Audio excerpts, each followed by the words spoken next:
Okay, Panzer J back, and we're about to do Italy, turn 10.6 in Operation Live and Let Die. So just to clear up a couple things from Japan's last turn, specifically over here in C-Zone 123, that naval battle. So there was a few mistakes made, or at least oversights, and I hate making those. And I know I've said this a couple times before. I would rather, if I'm going to make a mistake, I'm going to err on the side of it benefiting my opponents. I would hate to even inadvertently make a mistake that benefited me and, affected the outcome of the game in my favor. So I wouldn't want to win that way. So I'm always going to, if I'm unsure of something, I'm going to give the benefit of the doubt to my opponent. And if that means I'm at a disadvantage, then so be it. So first, for the battle here in C-Zone 123, there were four, if not mistakes, at least things I could have done differently or oversight. So the first one was, for both Fighting Irish and myself, I forgot to take off. We each scored a hit that I didn't count. So that really isn't a big deal. That's a wash. We each had gotten one more hit during one of the rounds of combat. So not a big deal, but that was one issue. The second thing was Fighting Irish had a light cruiser there that I did not include in the battle. Doing these YouTube wars, sometimes it's difficult when you're watching one of your opponent's videos to see, with exact detail every move that they make, and it's a good idea, I guess, to kind of check beforehand. And I did actually check with Fighting Irish to see what he had in that C-Zone, but somehow I overlooked a light cruiser he had there. So he should have had a light cruiser in the battle. That was the second issue. The third was the three planes that I had, two tacticals and a fighter, actually could have engaged in the battle itself. I was unsure if they could reach, and again, because of being unsure, I wanted to err on the side of, for my opponents. That's why I didn't bring the planes into the battle, but all three of those planes could have reached. So two tacticals would have attacked at a 7, the fighter at a 6. And the fourth thing was, when I rolled for Fighting Irish's subs, one of his subs rolled a 1, which was first strike.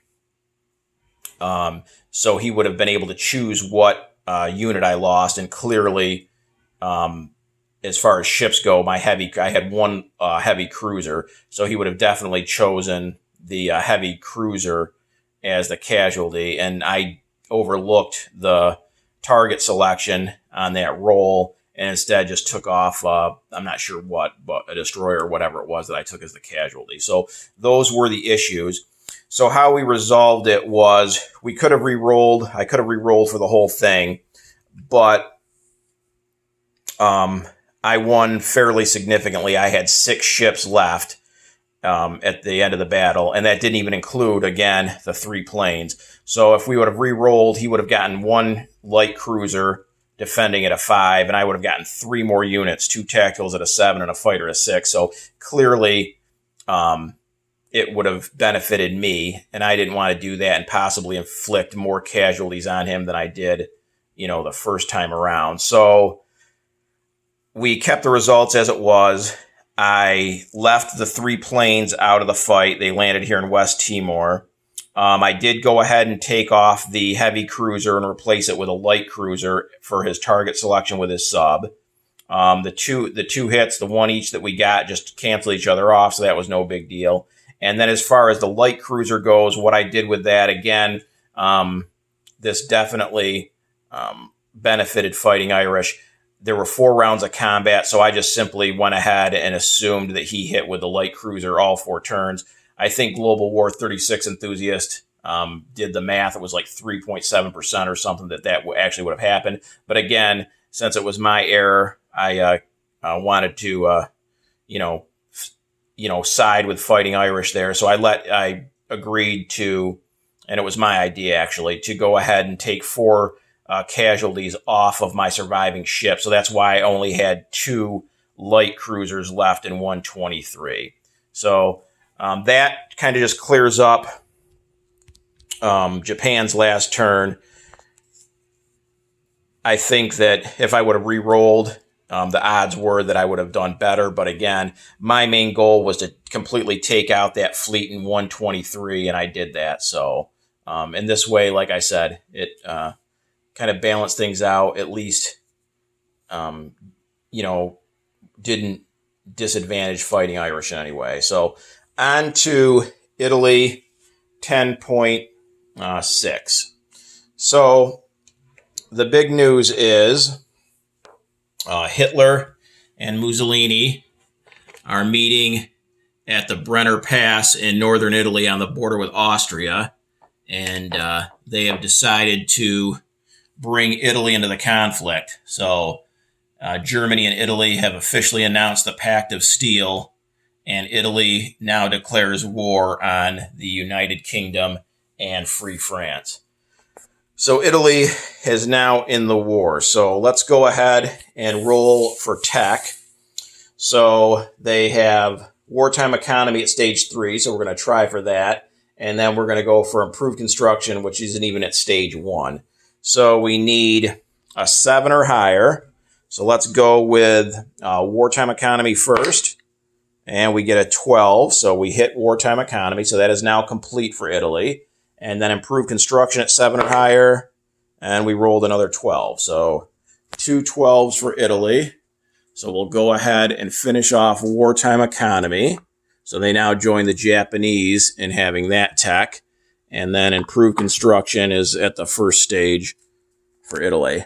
So not too bad. So maybe my luck is turning around a little bit. If you remember on Japan's turn, they were 2 for 2 with their tech rolls. So maybe getting a little bit lucky here with tech.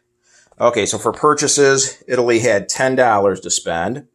So they're going to buy 2 colonial infantry for 4 apiece and then a militia. So for the colonial infantry, the only difference between them and the regular Italian infantry is that, they don't take they don't need a factory to be produced at. They just simply need a territory that has an IPP value. An original Italian territory, and they cost $1 more. But everything else, like the attack, defense, movement, is all the same. But I'm still going to use a different sculpt, so I don't know if you guys can really see this well, but this sculpt is actually from Field Marshal Games / I Will Never Grow Up. And a few years ago, they put out a really cool Italian set that had, infantry, artillery, tanks, planes, and ships. And even to this day, I believe they're the only company that has produced an Italian set. Even HBG doesn't have a full Italian set. So I'm going to use that. It's one of I think there's 2 or 3 different infantry sculpts in the set. So that is going to represent my colonial infantry. So 2 of those and then 1 militia. So they're spending the full $10.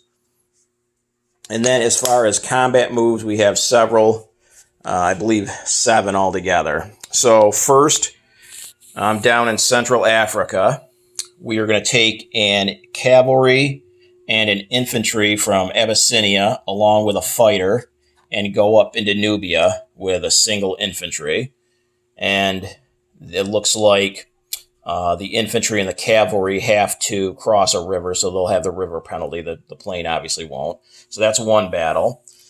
A second battle is going to be over here in Western Egypt. All 3 of these Italian infantry are going to go over and attack that single militia. A third combat move is going to be this motorized in Cyrenaica is going to go 1 to Tripolitania and then 2 to Tunisia and take that for Italy. That's 3. Then our fleet here in Sea Zone 50 is going to disperse. So if we look over here, this is what's in the fleet. So we're going to take one of our regular subs and one of the coastal subs and come down 1 to Sea Zone 80 and take on the torpedo boat destroyer. Then another regular sub and 2 coastal subs are going to go 1, 2 and take on this destroyer in 81. And they can move the extra space because they're coming from a major naval facility. Okay, So that is altogether right now 5 combats. We got 2 more. So then we are going to bring the rest of the fleet, which consists of a battleship, a heavy cruiser, a light cruiser, 3 destroyers, a torpedo boat destroyer, and 3 transports, along with a fighter. One of the fighters from Cyrenaica can go 1, 2, and all of that is going to attack the Free French fleet in 53. Now, I've already talked to Fighting Irish. He's not scrambling the 2 jets that are on Cyprus, either for the battle in 53 or, if I survive that, the assault on Syria. Okay? So then, if I succeed in clearing out C-Zone 53, the 3 transports are dropping off a total of 6 infantry. They're all in Italy, and they're all in the C-Zone borders all of these territories. They can grab all these guys. There's 2 infantry down here in southern Italy, a mountain infantry in Rome, and then 2 more infantry and a mountain infantry in northern Italy. So those 6 infantry, along with 2 fighters and a tactical for Cyrenaica, they can go 1, 2 to Syria. They will attack Syria if I'm able to take out the Free French fleet. And again, Fighting Irish is not going to scramble the jets for the battle in Syria either. Okay, so that is the announced combat. So let's go ahead and first we'll do the easy one. So the motorized comes over 1, 2 and takes Tunisia. Now, this was originally Vichy. So you guys let me know if this now should be Italian or it reverts back to Vichy, which in turn, in essence, is German. So for now, I'm just going to count that as Italian, and I'll add that to Italy's income. I know when you capture a territory that originally belonged to one of your allies, as long as their capital isn't occupied, you turn it over to your ally. But considering that was Vichy and not technically German, I'm not sure how that works. So let me know what you guys think. Again, for now, I'll make it Italian, but if it should be Vichy, then I'll take $1 off of Italy and give that to the Germans. And the same thing if I end up taking Syria. That was originally Vichy as well. So I'm going to count that as Italian for this turn, and then if I have to adjust it, I will. Okay? So that's it for the easy combat. Now we'll do down here. We've got a regular sub, a coastal sub against a torpedo boat destroyer. So the regular sub attacks at a 3. And we rolled an 8. The coastal sub's a 2. And we rolled an 8. And the torpedo boat destroyer's a 2. And we rolled a 7. So on to round 2. The sub at a 3. Rolled a 1. So they got a hit. The torpedo boat destroyer, a 7, does not hit. So we'll take off. And this was British, but I just didn't have any of the British torpedo boat destroyers left, so I kept it as a neutral white. Okay, so then over here in this battle, we've got a regular sub at a 3, 2 coastal subs at 2 against the destroyer. So let's go with the regular sub at 3. Rolled a 7. And then 2 coastal subs at 2. And we rolled 2 3s. Where was that 3 on the first round? The destroyer at a 4. Misses with a 12. We'll do the regular sub at a 3. Got an 8. The 2 coastal subs at 2.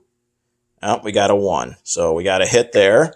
And the destroyer in return, a 6, does not hit. So we'll take off the British destroyer. And so then all 3 of those Italian subs are in that sea zone.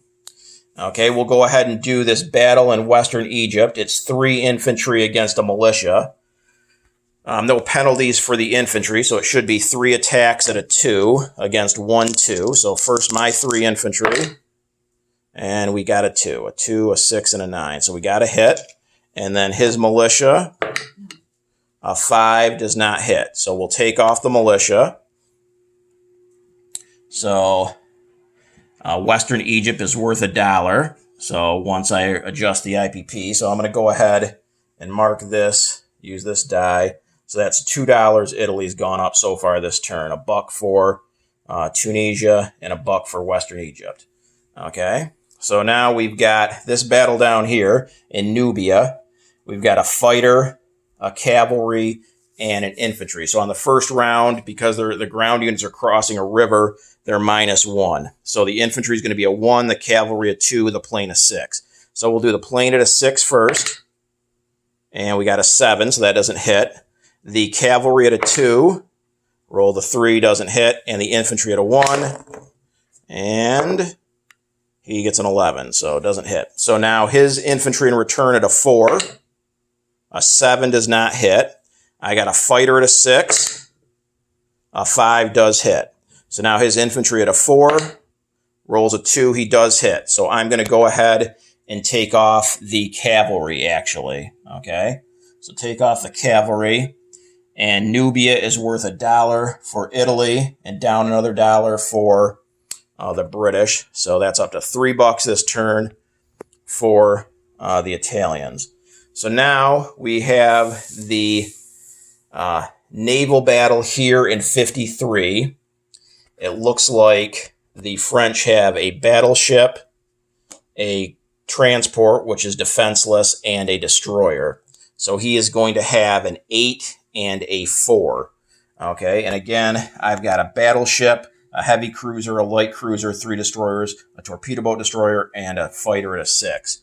So let's go ahead and roll for the battleship first for me, and an 8 and a 6 hits, so he would damage his battleship. Then I've got the heavy cruiser at a 6, misses with an 8. The light cruiser at a 5, hits with a 4, so he'll take the destroyer. My fighter at a 6, misses. I've got 3 destroyers at 4s, and he's got 1 hit left. And I got a 4, 5, and a 9, so that's it. So that's the third hit, and then the transport would obviously just be destroyed, so no sense in rolling any further. Okay, so now his battleship at an 8 gets a 12, so it misses, and his destroyer at a 4, a 12 again misses. So no hits for the French. So that kills off the French ships in Sea Zone 53. So set those off to the side. So now I am able to successfully land in Syria, or at least attempt to here. So we've got the 4 regular infantry and the 2 mountain infantry. None of them are Marines, so they're going to suffer double the casualties on this first round if that infantry hits. And they're all going to be -1 to their attack. But then I do also have the 2 fighters and the tactical from Cyrenaica. So we'll roll for the 2 fighters first. So I need 1 hit on these 2 6s.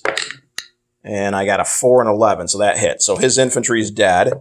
And then his infantry in return, a 5. Wow, just missed. So lucky for Italy there. So no casualties.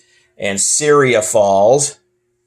So that's another $1 for Italy, $4, okay? And again, with Syria, I'm not sure if this should revert back to Vichy and basically German, or it's Italy. So I'm going to keep it as Italian just for this turn if I need to change it. So they went up $4. They took $2 off of the French and $2 off of the British. And then that would be it for combat. So now that they have once one of the Axis powers, Italy or Germany, has a ground unit adjacent to Iraq, that aligns at the end of that turn. So Iraq should now align to the Italians. So they'll gain an infantry and $2 more for Iraq. So that's up to $6. Italy will go up this turn. Okay. As far as non-combat, the 3 planes that went in the Battle of Syria, 1, 2, 3, 4, they fly back to Cyrenaica. The plane that went to Nubia, 1, goes back 1 to Abyssinia. And I believe that's it. Okay. So for unit placements, we are going to place our militia in Cyrenaica. Oh, I also forgot the plane that took part in the sea battle in 53 also flies back to Cyrenaica. And then the 2 colonial infantry I'm going to place here in Italian Somaliland. Now, the thing with those it doesn't say there's a limit to how many you can place. It just says, well, obviously you only can buy their special infantry, so you only can get 2 of them a turn. But I mean, as far as placing them on the board, it just simply says they're placed in a territory that has an IPP value. Somaliland obviously has an IPP value of 1. So let me know, you guys, if only 1 can be placed there, and then I'll put the other one in Cyrenaica. But again, it doesn't, in the rules, I didn't see anything where it limits how many you put in a territory as long as it has the IPP value. Okay, so let's go ahead and move Italy up the $6. So that Italy's up to 16. The Free French should be down to 5, and UK went down 2 to, I believe, 25. Okay, so then let's go over here and look at wartime bonuses now that Italy is in the war. They don't possess Gibraltar. They don't possess the Suez. No enemy warships in the Med. So let's go over here and look, and there are no enemy warships in the Mediterranean. So Italy gets that $2 bonus. So 16 worth of territory, 2 for a bonus, that's 18. They had no money left over, but then they also get their wartime economy roll. So let's go ahead and roll for that. And they get a 10. So they were 18, so that's $28 Italy will have to spend on turn number 11. And then one last thing before I turn it over to Fighting Irish, and I'll go ahead and put the Italian roundels down and move all those infantry that are still in Italy over to Syria. All 6 of them survived, so it's going to be 4 regular infantry and 2 mountain infantry. The last thing was Global War 36 enthusiast forgot to roll his Russian wartime economy. So he has graciously allowed me one of the rolls and Fighting Irish the other. If you remember, I only got him a 1 last time. So let's hope his confidence in me pays off here for him. A 3, so not too bad. So right in the middle of the road. So not too bad. So for my roll, Global War 36 enthusiast will go up $3 for the Russians. So that is it for Italy 10.6. Turning things over now to Fighting Irish and the U.S. KMT turn to finish off turn number 10. See you guys at Germany 11.1.